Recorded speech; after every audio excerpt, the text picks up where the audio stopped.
Well, we can speak now to Dr. Bharath Pakania, who is an epidemiologist and senior clinical lecturer at the University of Exeter Medical School. Good afternoon to you, Dr. Pakania. We've heard just in the last few minutes that Birmingham is going to face restrictions from next week on meetings, indoor gatherings of households. Do you think that this is a good precautionary measure to take? We've got no other choice. The rising tide of cases is happening across the country now as we enter the autumn months, and we've got no choice. I fear that the R number in Birmingham, Manchester, or other bigger cities will similarly show an increase. What we ought to be doing, to be honest, is collecting data. So you have a look for the number of cases in your area, see that the case numbers are going up, and then act so fast that you don't have to have lockdowns. That would be perfection. The feeling seems to be that the number of cases is going up because of household transmission, so people meeting indoors in people's houses. Does that feel right to you?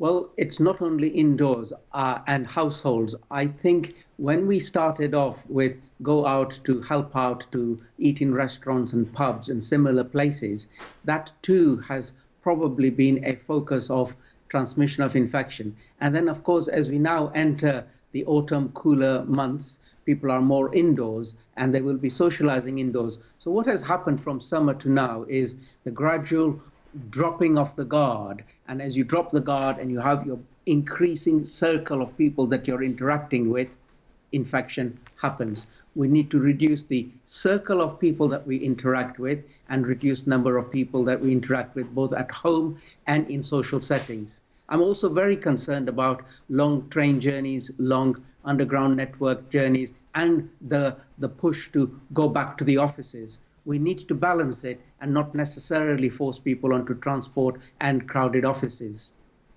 So you talked there about people letting their guard down. How fearful are you that it's going to be harder to ask them to lift their guard once more? Very hard, because we've slipped up with our messaging, and we've also been pretty inconsistent with our messaging, and our messages have been very complex. So all those things put together, I can already sense that people are saying, I'm not going to listen.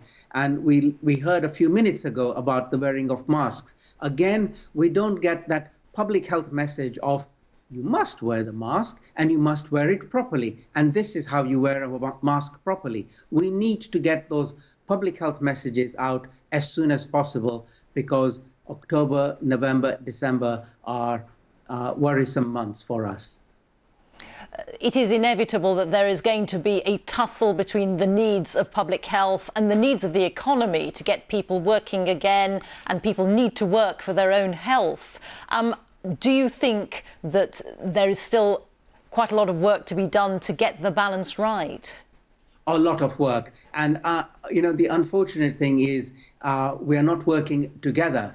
And I've always felt that if we work together, the businesses and the health, and we work out a suitable plan with health at the front and business also as our main interest, we can do it better. So as I say, give you an example, what's wrong with working from home as well as taking care of not getting infected. Both of those things are possible. Why force people back to the offices if the work can be done from home?